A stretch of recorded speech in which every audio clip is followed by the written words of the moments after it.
You're listening to the La Jolla Cosmetic Podcast with the LJC Chief Community Officer, Monique Ramsey. Hello, everybody. I'm Monique, your hostess of the La Jolla Cosmetic Podcast. And today I'm joined by Dr. Hector Salazar. And he has been part of our team here at La Jolla Cosmetic for, I think, going on 4 years. Yeah, we're almost there. Yeah, this summer. So wonderful having you here today. It's a pleasure being here. Thank you so much for inviting me to this. Yeah. So let me have you tell us a little bit about yourself. I'm Dr. Hector Salazar Reyes. I'm a board-certified plastic surgeon, passionate about cosmetic surgery and all of its aspects. And one of the parts that I'm very interested in is hair restoration. And that's a topic that we're very, very passionate about it. Talking a little bit about hair transplant technology. So that's changed over time. And I think people might say, oh, I don't want to do hair plugs.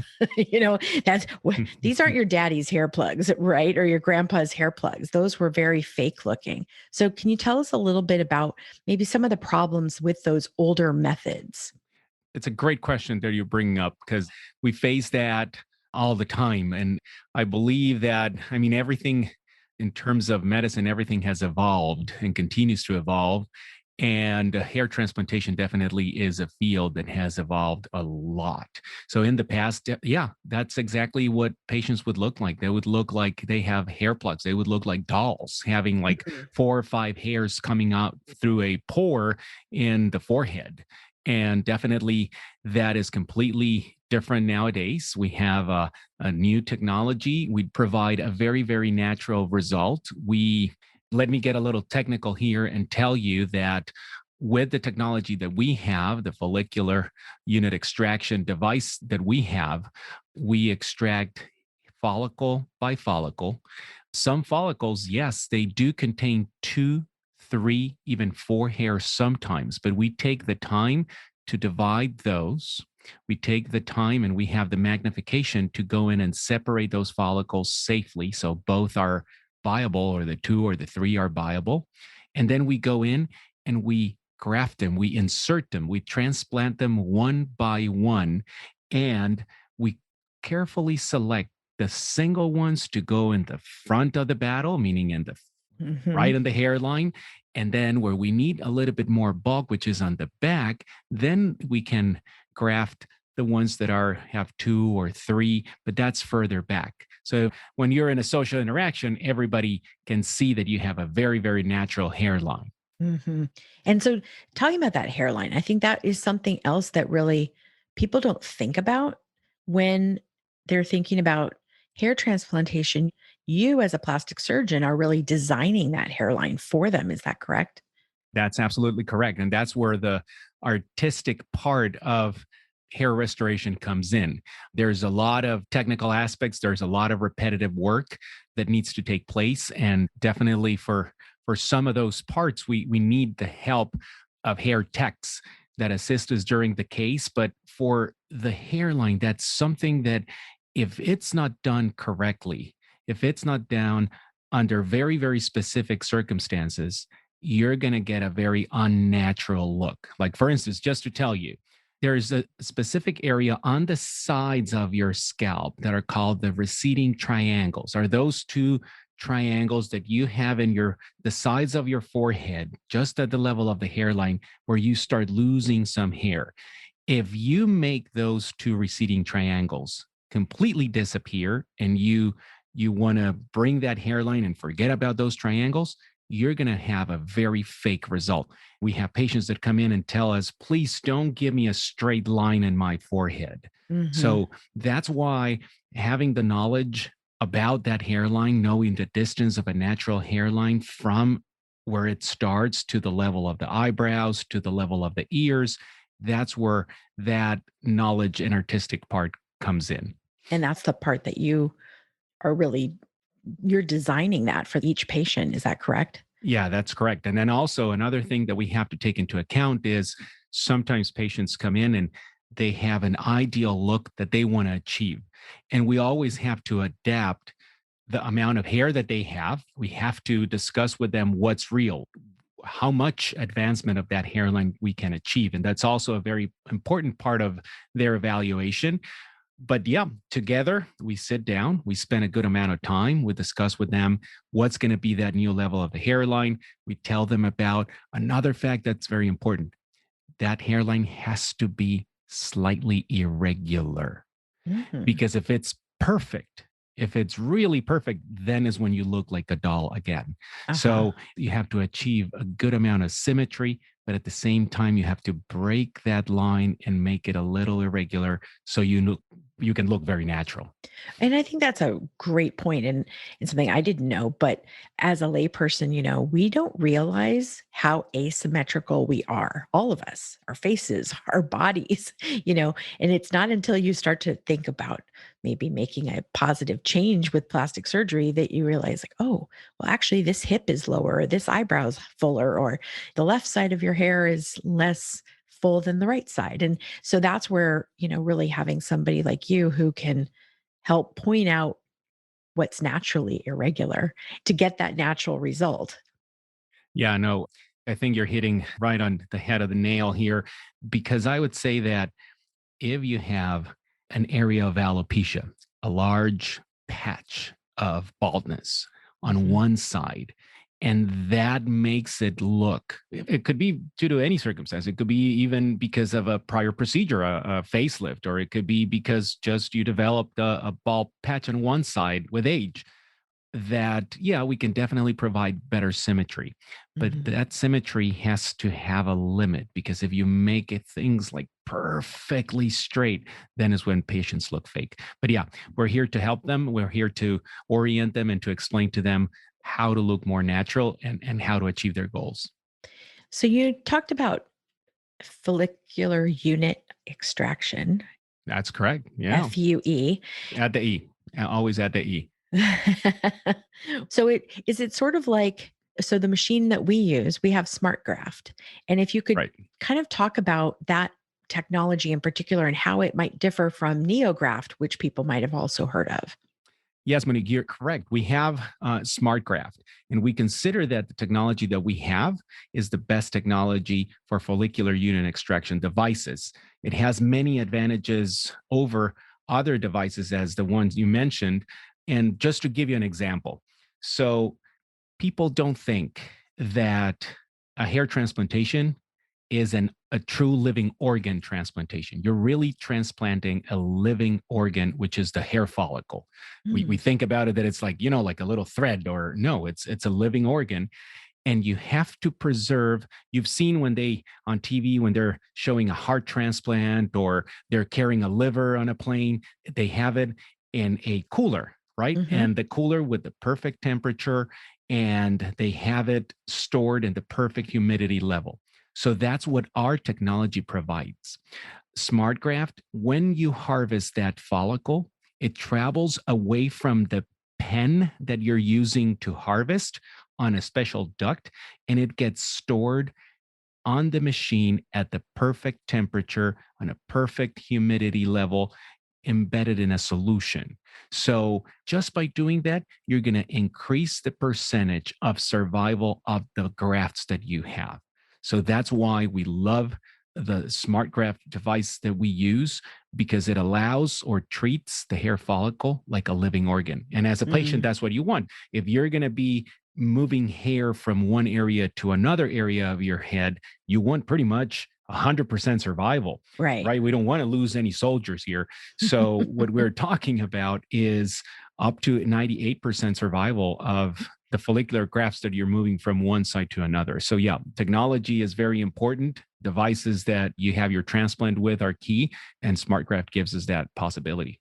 That's really interesting because I think maybe a lot of patients don't realize there is going to be, depending on the technology that's used, some part that doesn't survive, it doesn't live. You take it from Mhm. one place, you put it in another place. And again, that's why the FUE and with SmartGraft is giving us the best chance for Of survival, of that 98%. which is fantastic. Yeah. Now, I remember a long time ago, years ago, seeing a patient who had hair transplant surgery and they had a big cut across the bottom of their scalp. A bad scar. Yeah. So Mhm. tell me about, is that the old way? Is that Yeah, you can call it the old way. It's still a valid technique. That's called the strip, the strip technique. okay? Because what you do is you obtain a large strip of scalp and you excise that, you wedge that out from the back of your head. And then after you excise that strip of scalp with the hairs in it, then you're going to be cutting and dividing those follicles out of that strip. Mm. As a result, you end up with a hole in the back of your head that you need to repair. As you're repairing, you bring the scalp together that remains in the back, you're going to develop a scar. Normally, scars that are linear like that, they tend to develop alopecia. So you tend Oh, to lose some hair around that scar. So what happens is that line can remain visible. Not all of the time, but most of the time, patients can see it. I mean, they can notice it, or other people can see it. It's on the back of their head. But when they look in the mirror and as they're combing their hair, they can see that. There are some indications, I would say, to still perform this technique. Obviously, this technique was developed before follicular unit extraction was available. So that's why I told you, yes, you can call it an old technique. It's old, it's still valid. That's not our go-to technique. That's not what we do.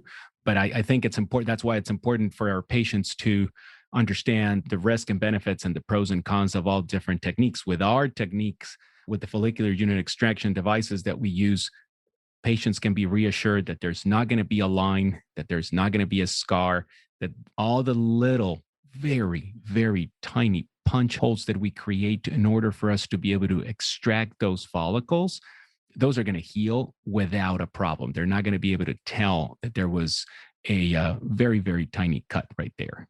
okay. So when we talk about hair transplant, is it actually surgery? Are they going into the operating room, or what does that look like from the patient's point of view on the day of the procedure?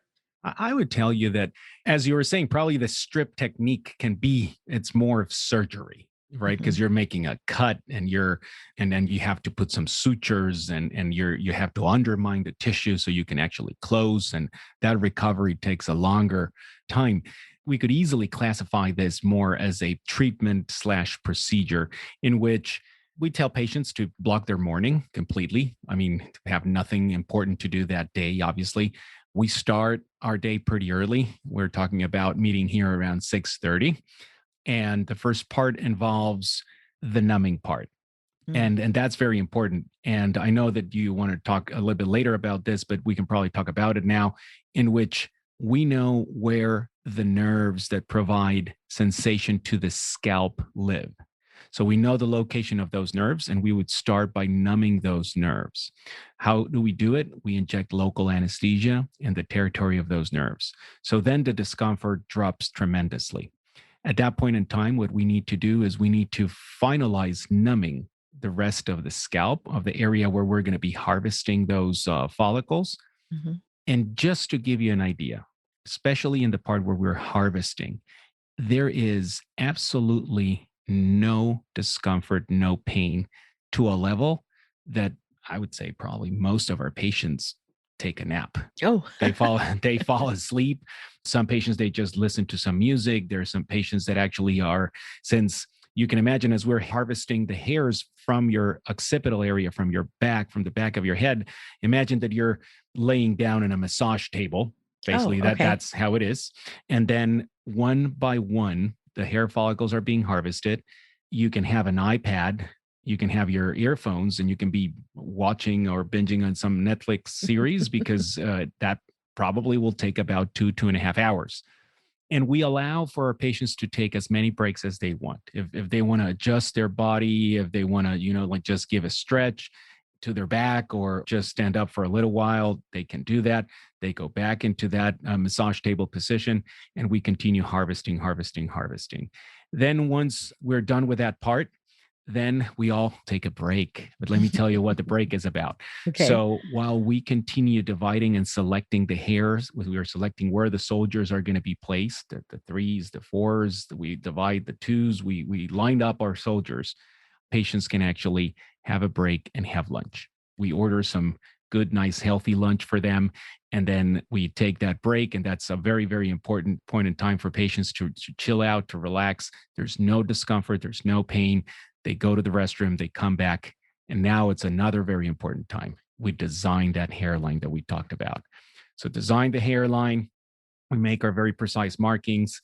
And then what happens is we numb up now the part of the scalp where we're going to be doing the transplantation, the part that's going to be receiving that.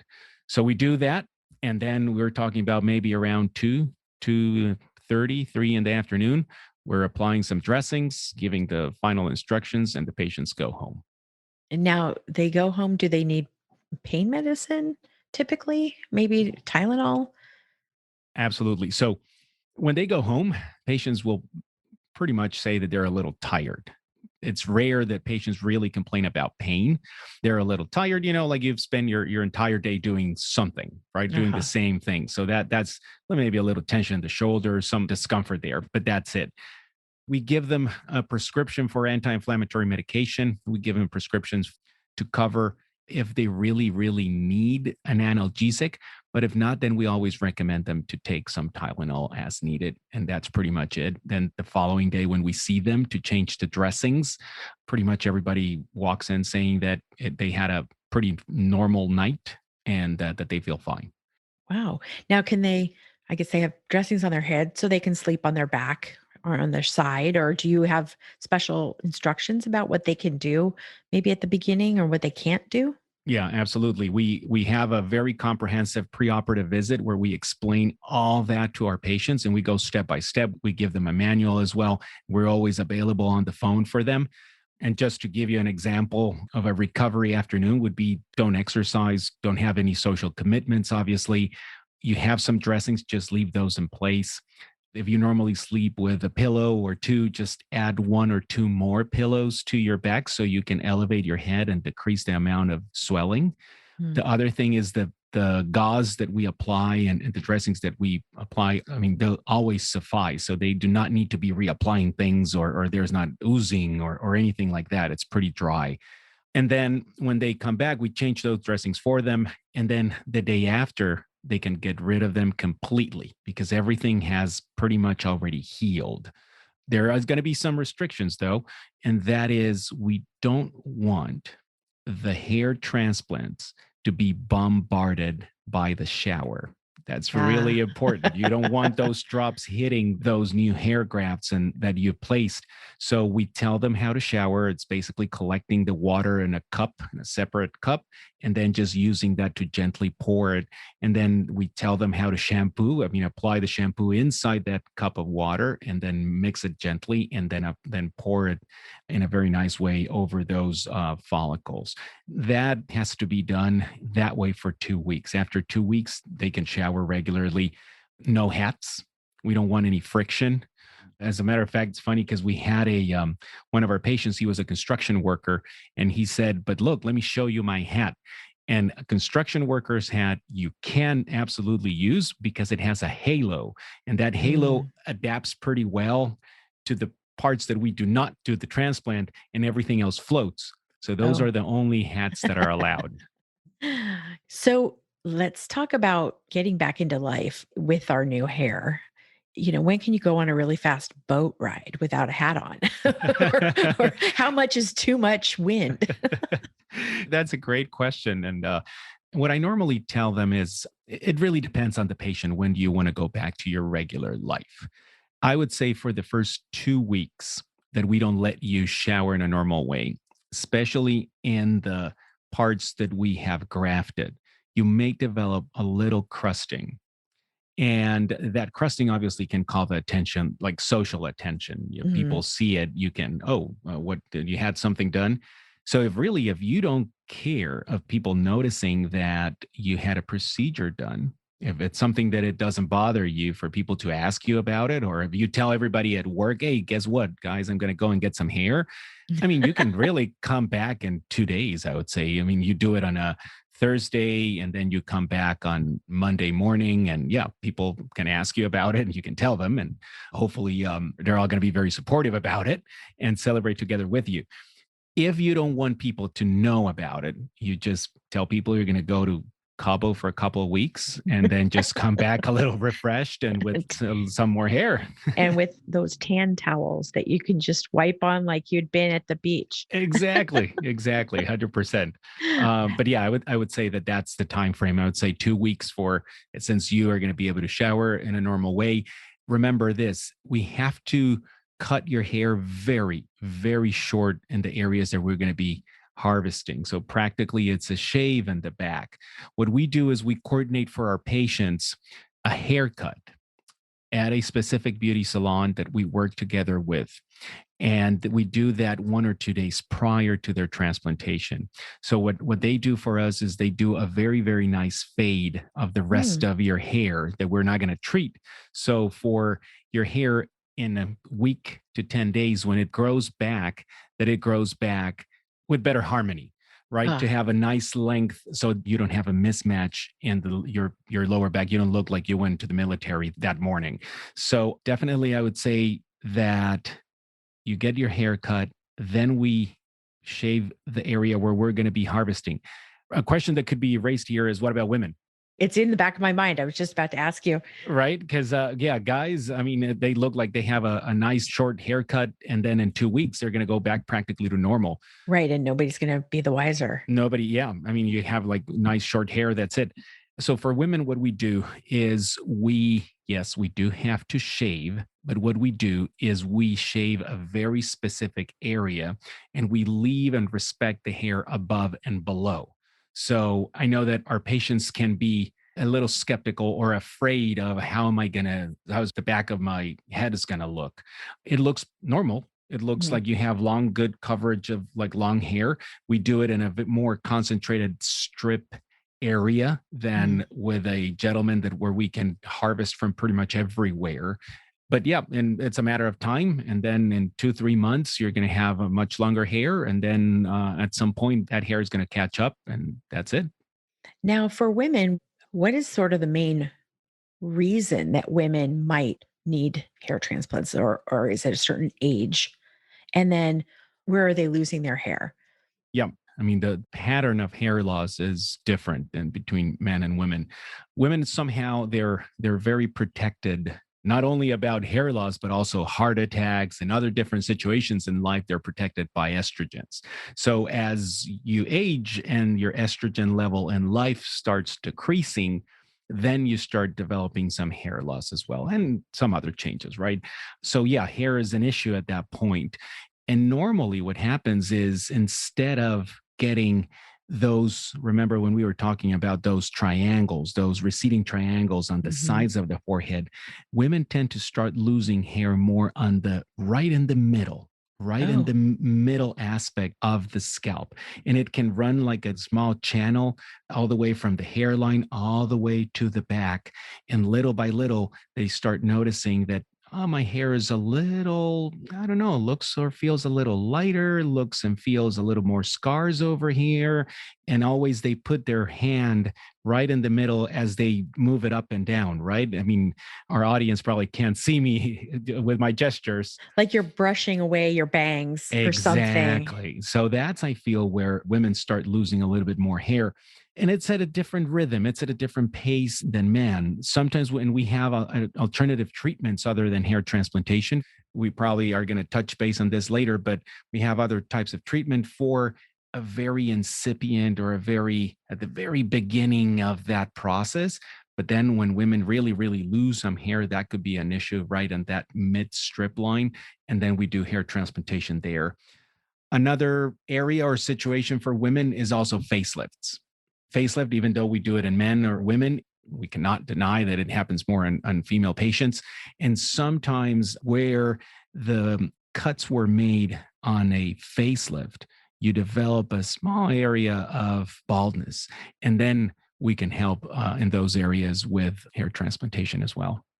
Interesting. So you touched on, maybe some non-surgical ways to address hair loss or hair thinning. And, what would those be? So this is a very important area that when we opened the branch of La Jolla Cosmetic into the hair restoration, when we brought the program, what we immediately thought was, you know what, let's have a holistic approach to this. And then we cannot, or we should not be only addressing the hair loss problem with a hair transplantation.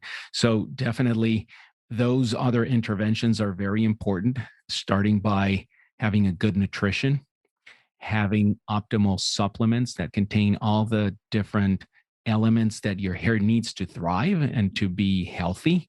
So we also cover that area.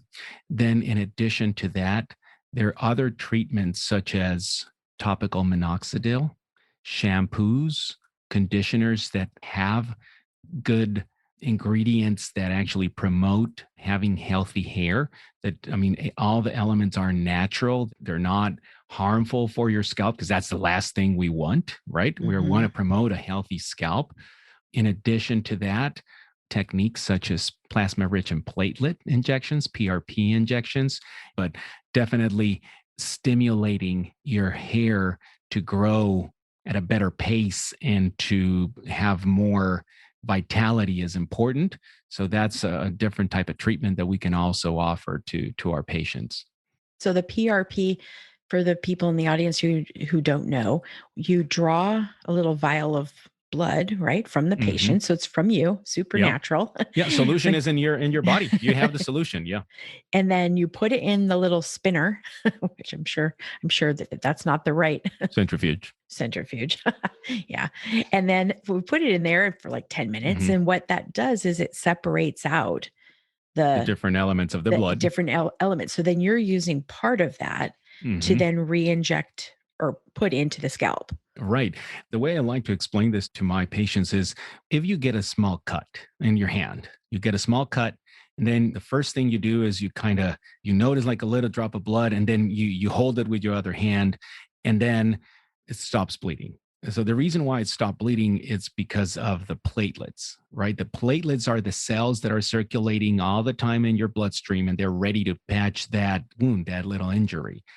And then it stops bleeding. You get like a little crust there that you naturally formed.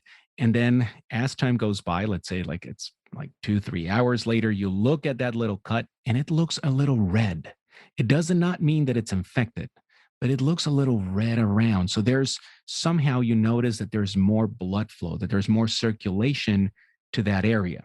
And the reason for that is because now you need to heal that cut. So you need to have all the right blocks, all the elements, all the little healing substances to eliminate that injury, to erase it completely. So when you think about it, that healing process, every single element is in your blood.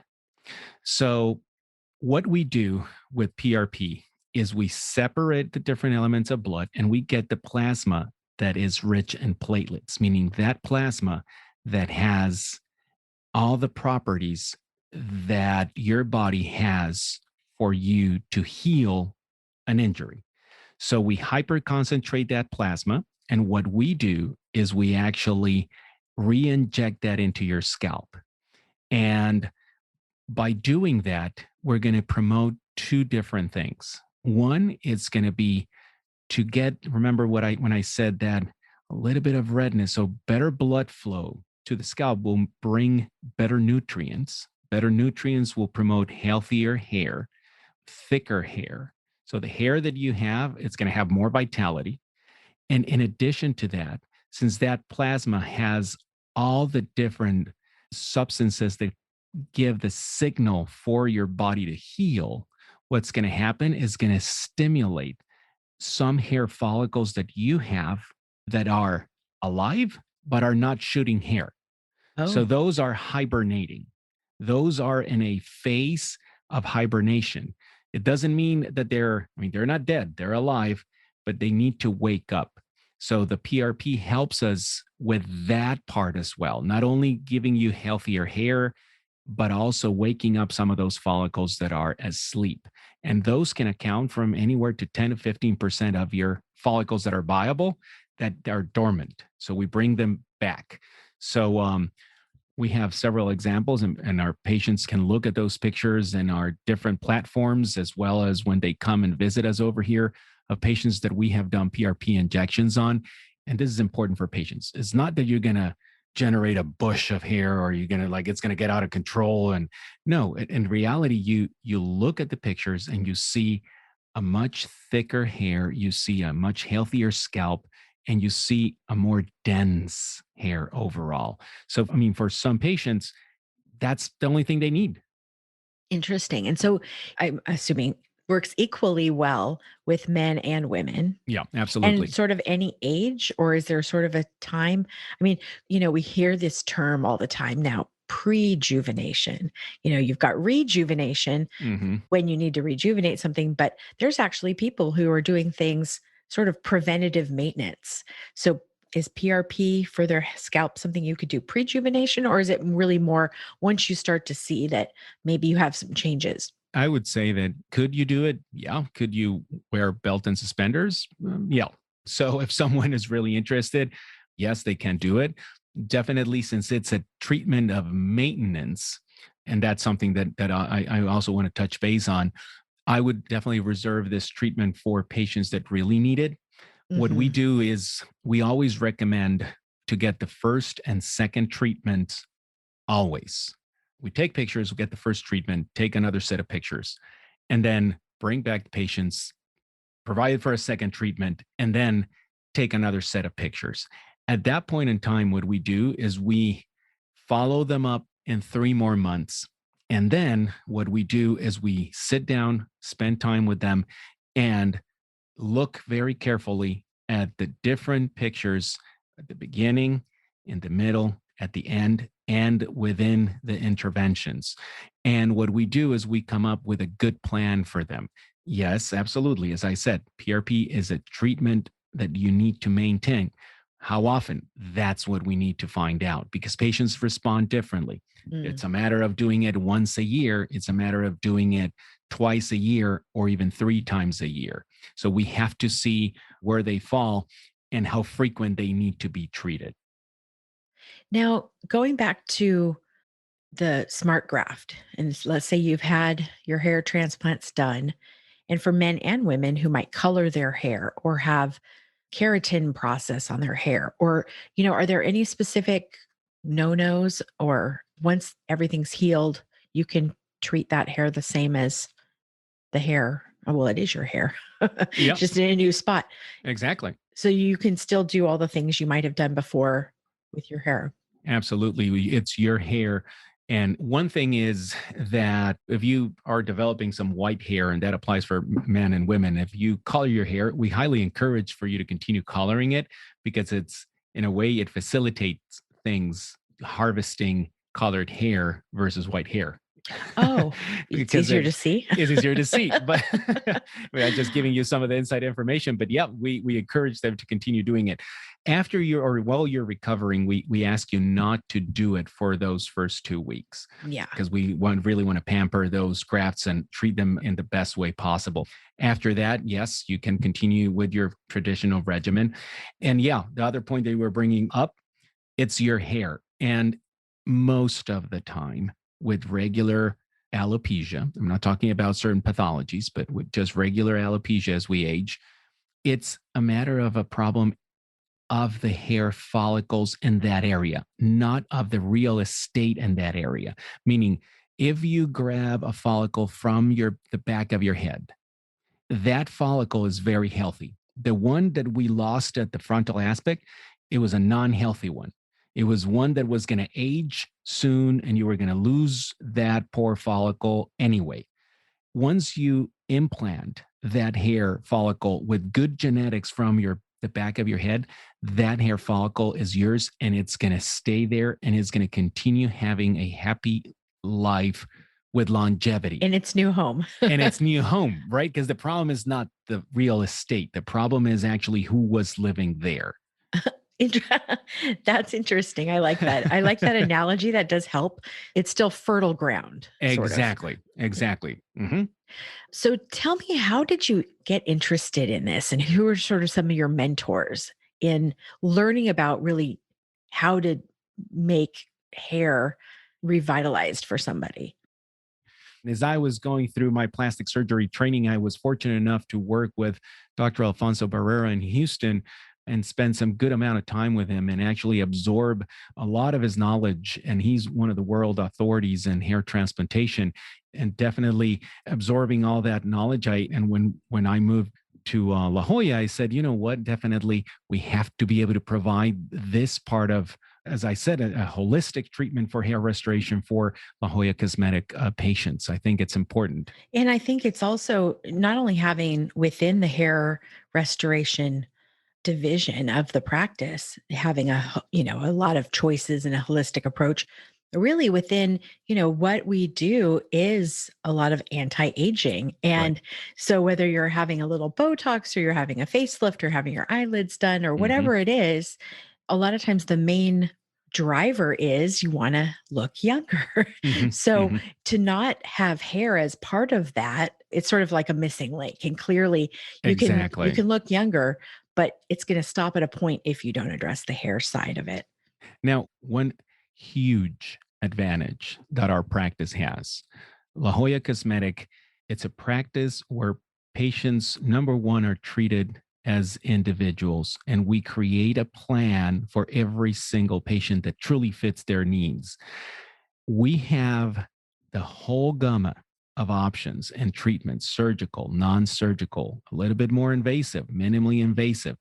But the most important thing is for patients not to feel that we do everything, or I don't want to go there because they have it all. And I want to go to the place where they do only left temple hair transplantation, right? And that's very important because within our group, within the whole spectrum of people that we have a great team. We have several board certified plastic surgeons. You're not going to find a much stronger group of board certified plastic surgeons.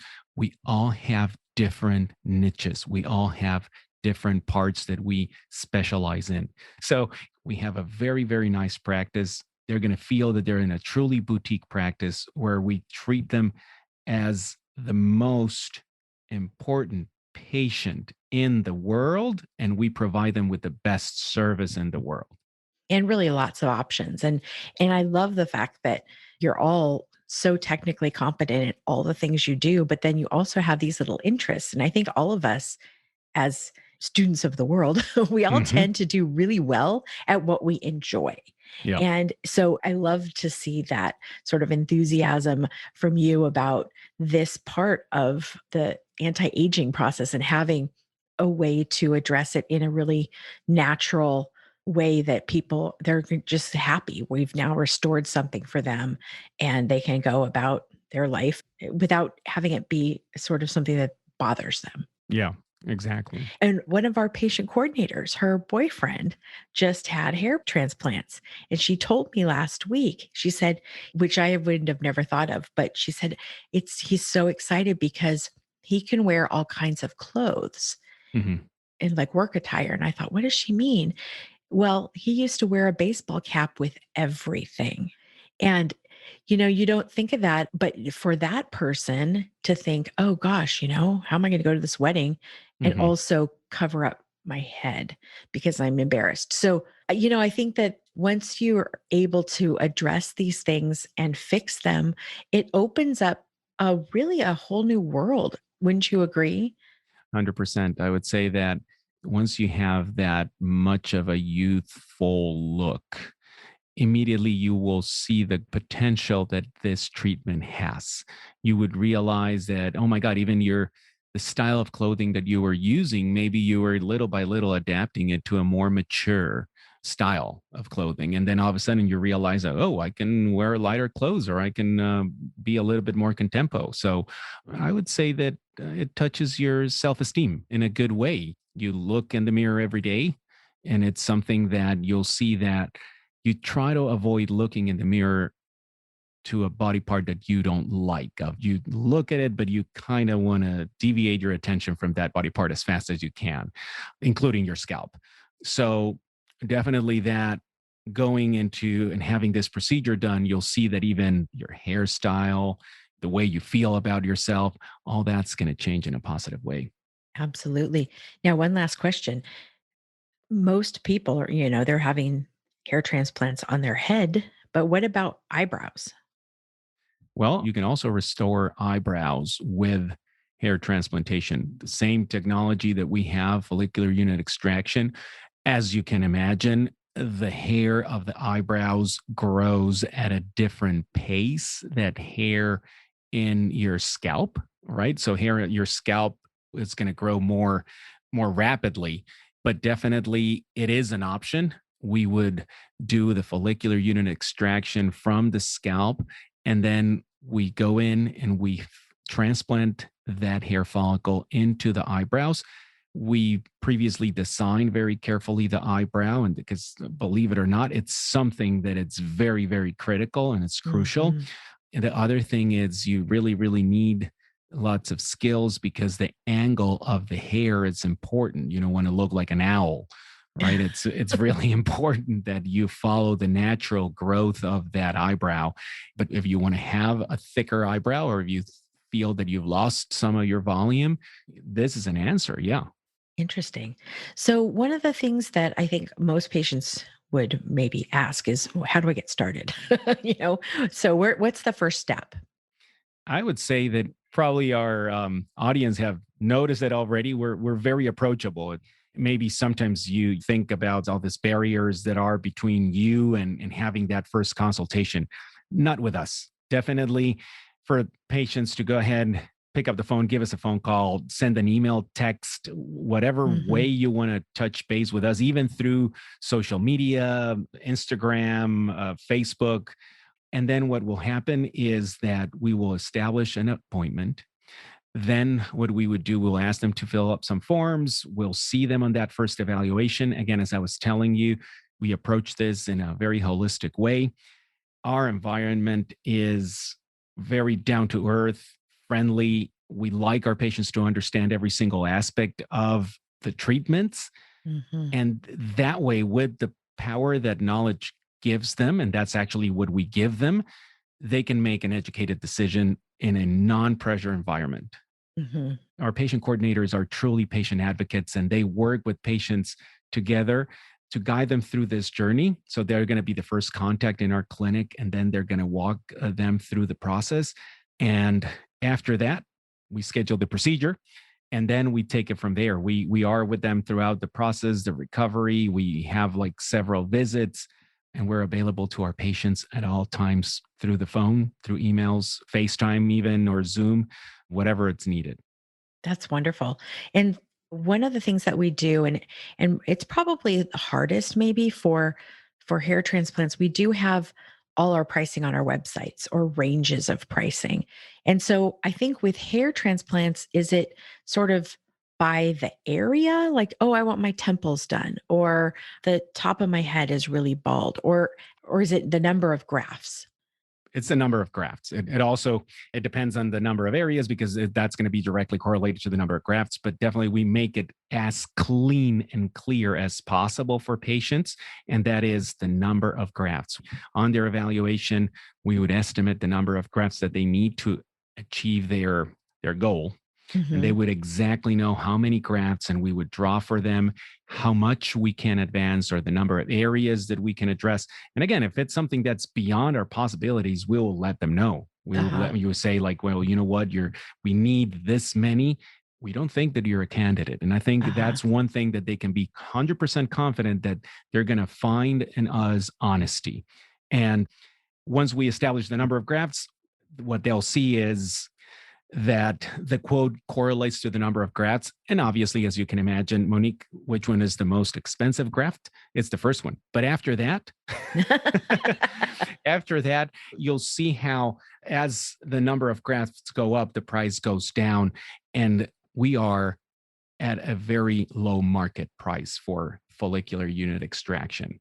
You make it affordable, which I think is really nice because I think from the patient point of view, it's like you don't want to be at the point where, well, I really want this, but I can't afford all of it. So Mhm. only do this little bit. Because if you only do a little bit, you're not going to be quite as satisfied because you didn't get to that goal. Exactly. And Meredith talked about this the other day, one of our patient coordinators. We did a whole podcast on financing options. And I think that is another thing that people don't realize is, yeah, you can pay with a credit card and earn the miles and go to Cabo for real. Exactly. For real after the 2 weeks. Exactly. Or, you can finance part of it and have a monthly payment, just like you do with your car. And like you said, the honesty, I think that's so true. And I think that the team is advocating for you as the patient and really will help. And you've turned away patients. I know you have. If the health isn't quite right, or if we're not going to get to their goal, we're not there to take your money. We've been in business now almost 34 years. And that's because we have integrity. And I think that's something that you, as a physician, it's wonderful when a patient can go in and say, okay, I trust you. Yeah, no. And my main interest, number one, is the patient's health. Number two is their satisfaction. And then the rest of our different goals can come and go. But number one, if they're not satisfied, or if it's not a safe procedure for them, or if we're going to do it, but it's going to fail, or some situation like that, that's the reason why I'm here, to protect them first. So listen to their goals, see what the status is. And if it's a procedure for them, perfect, fantastic. We're here for that. If it's not, then let's look for other alternatives, and we have them. That's our main advantage. We have multiple ways of treating the same problem. So that's great. Yeah. The other thing is having all the patient reviews. You can get a really good idea about a doctor and about an office from the real patients who've been there, who've come before you. And so we've got thousands of reviews on our website, and you can filter by doctor and you can filter by procedure. So take a look at what other people say. And I mentioned this the other day on a podcast. We have a lot of patients who are happy to talk to other patients. Our reviews are 100% real, right? Our reviews are from real patients that come here to our office, that undergo a treatment, and all of our reviews are up and available for our patients to see. We're very transparent with this, and we feel very proud of our stars and all of our achievements. And not everybody can claim that. Well, and I think when you're talking about real reviews, well, of course, all the reviews are real, aren't they? Well, not necessarily. If it's on Yelp, it very well could be from a patient who went to that practice, but it also could be a really mad ex-girlfriend or boyfriend who's trying to get back at that practice. I mean, you don't know. You don't know that it's really a patient. And so we have a third party who sends questionnaires or surveys to all our patients after and validates them. So we know that response coming back is somebody who really had an interaction with the practice, which I think it's a big distinguishing factor. And not all of us would necessarily think about that. So we're going to put in the notes, we're going to put links to how to learn more about SmartGraft. You see some before and after pictures. Yeah. Meet Dr. Salazar and see all his credentials on his page. And we'll also have, ways to contact us, how to text and call and all that. So just look in the show notes. And if you subscribe, all you have to do is bring that to us and we'll give you $25 off a purchase of 50 or more. And in this case, I highly recommend one of the supplements that you brought into the practice, Dr. Salazar, which is Nutrafol.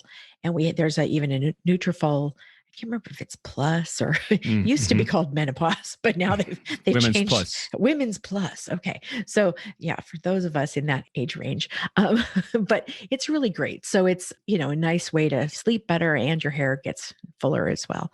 So be sure and subscribe. And we thank you, Dr. Salazar, for your time.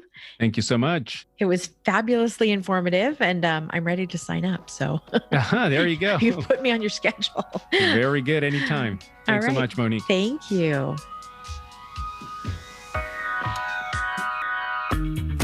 Take a screenshot of this podcast episode with your phone and show it at your consultation or appointment, or mention the promo code podcast to receive $25 off any service or product of $50 or more at La Jolla Cosmetic. La Jolla Cosmetic is located just off the I-5 San Diego Freeway in the Zymed building on the Scripps Memorial Hospital campus. To learn more, go to ljcsc.com or follow the team on Instagram at ljcsc. The La Jolla Cosmetic Podcast is a production of The Axis, TheAxis.io.